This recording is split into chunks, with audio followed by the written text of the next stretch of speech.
రవికిరణ్ గారు, బీసీల రిజర్వేషన్ 34% మీరు ఇస్తామని చెప్తున్న పరిస్థితి ఏంటి? అది నిజంగా స్థానిక సంస్థల ఎన్నికలకి అవకాశం ఉంటుందంటారా? ఎందుకంటే గతంలో అలాంటి పరిస్థితి లేదు, 50% పెంచకూడదని చెప్పేసి ఒక ఏదో స్లాబ్ కూడా ఉన్నటువంటి పరిస్థితి.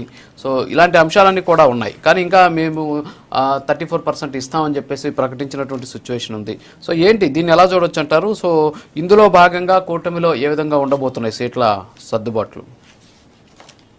సార్ రాజు గారు, ఈ రోజు పుట్టినరోజు జరుపుకున్నటువంటి మెగాస్టార్ చిరంజీవి గారికి పుట్టినరోజు శుభాకాంక్షలు అండి. అయితే మీరు అన్నటువంటి బీసీ రిజర్వేషన్ అంశం, బీసీలకి స్థానిక సంస్థ ఎన్నికల్లో 34% ఇవ్వాలని చెప్పేసి మా ప్రభుత్వం, ఎన్డీఏ ప్రభుత్వం నిర్ణయం తీసుకుంటూ నిజంగా స్వాగతించదగ్గ అంశం. అయితే గతంలో కూడా జగన్మోహన్ రెడ్డి గారు 2019లో కూడా 28/12/2019లో జీవో నెంబర్ 176 ఇచ్చారండి. 176 లో ఏమన్నారంటే, ఇదే బీసీలకి 34%, అలాగే ఎస్టీలకి 6.7%, ఎస్సీలకి 19.8%, వెరసి 59.85% ఇస్తున్నట్టు ఆ రోజు జగన్మోహన్ రెడ్డి గారి ప్రభుత్వం జీవో ఇచ్చింది.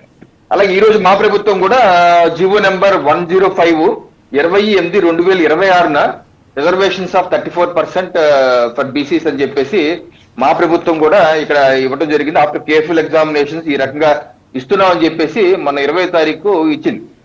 అయితే గతంలో హైకోర్టు ఇచ్చినటువంటి జడ్జిమెంట్ అండి, chief justice of J K Maheshwari and justice Nayanala Jayasurya గారు 2020లో మార్చి 2020లో ఇచ్చినటువంటి 50 పేజీల జడ్జిమెంట్. దీనిలో జడ్జిమెంట్ లో ఏమన్నారంటే, పేజ్ నెంబర్ 41లో దాని వివరాలు ఉటంకిస్తూ, aggregate vertical percentage reservations of SC, ST, BC exceeds 50% and comes to 59.8% is not valid అన్నారు. అలాగే therefore it is also set aside అన్నారు. అది ఈ జీవో 176 జీవోని 28/12/2019 ఇచ్చిన జీవోని వీఆర్ సెట్టింగ్ అసైడ్, ఆ జీవోని పక్కన పెట్టేస్తున్నాం. ప్రభుత్వం మళ్ళీ దాన్ని సవరించి 50% a vertical reservation SC, ST should not exceed 50% in aggregate అని చెప్పి ఆ రోజు చీఫ్ జస్టిస్ వారు ఇచ్చినటువంటి జడ్జిమెంట్. అయితే ఇప్పుడు మా ప్రభుత్వం కూడా 34% ఇస్తున్నారు. మరి దీన్ని ఏ రకంగా, ఆల్రెడీ ఇప్పుడు నిన్న మొన్న కోర్టులో కూడా వచ్చిందండి. చీఫ్ జస్టిస్ వారు మన 19వ తారీఖు అనుకుంటా, చీఫ్ జస్టిస్ వారు ఏమన్నారంటే, 50% మీరు స్థానిక సంస్థలకి రిజర్వేషన్స్ ఇస్తున్నారు, బట్ 50% మించకుండా చూసుకోండి అని చెప్పి కూడా గవర్నమెంట్ పీటర్ గారికి కూడా వారు సూచించారు. మరి ఈ రోజు ఇప్పుడు హైకోర్టులో న్యాయ సమీక్షకి నిలబడుతుందా లేదా అని చూడవలసిన అంశం. అంటే నేనైతే నిలబడాలి, ప్రభుత్వం కూడా ఏదో ఒక ఆలోచన చేసే ఉంటది. ఎందుకంటే జగన్మోహన్ రెడ్డి గారు ఆ రోజు ఇచ్చారు, కొట్టేశారు, మనం కూడా ఇస్తున్నాము. కొట్టేయకుండా ఉంటాకి నిలబడే విధంగా ఒక ఆలోచన చేసే ఉంటారు. న్యాయ సమీక్షకి నిలబడాలని చెప్పి నేనైతే బలంగా కోరుకుంటున్నానండి. ఒకటి.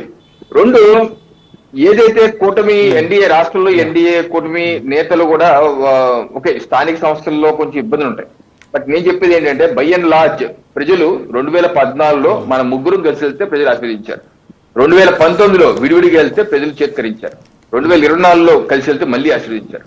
అంటే ప్రజలు మాటికే చెప్తుంది ఒకటే, మీరు కలిసి ఉండండి, కలిసి ఉంటే కలుసుకోం, కలిసి ఉండండి, కలిసి ఉంటేనే మేము ఆశీర్వదిస్తా ఉన్నాం.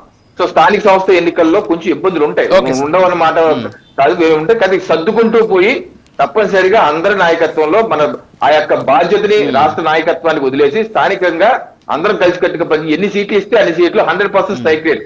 వైసీపీ పార్టీ ఒక్కరు కూడా గెలవకుండా, అంటే నామినేషన్ వేయనివ్వకుండా కాదు, మేము ప్రజాస్వామికంగా ఉండే పార్టీ, వైసీపీ లా కాదు, నామినేషన్ వేసుకోండి వైసీపీ పార్టీలు, బట్ మేము ఎన్నికల్లో 100% స్ట్రైక్ రేట్ ప్రతి పార్టీ. ఎందుకంటే మన ఎన్డీఏ పార్టీలకి 40% ఓట్ షేర్ ఏది వైసీపీకి ఉందో వాళ్ళు వెయిట్ చేస్తారు మనకేటాకి, వాళ్ళ పర్సంటేజ్ మనం ఎంతన్నా సరే పెరగచ్చు. బీజేపీ ఇంకో 10% పెరగచ్చు, జనసేన ఇంకో 10%, టీడీపీ ఇంకో 10%, వైసీపీ 10%. సో ఆ రకంగా మన పార్టీలు మనం పెంచుకుంటారని కోరుకుంటున్నారు. ఓకే సార్, గోపాల్ రెడ్డి గారు ఒక 2 minutes.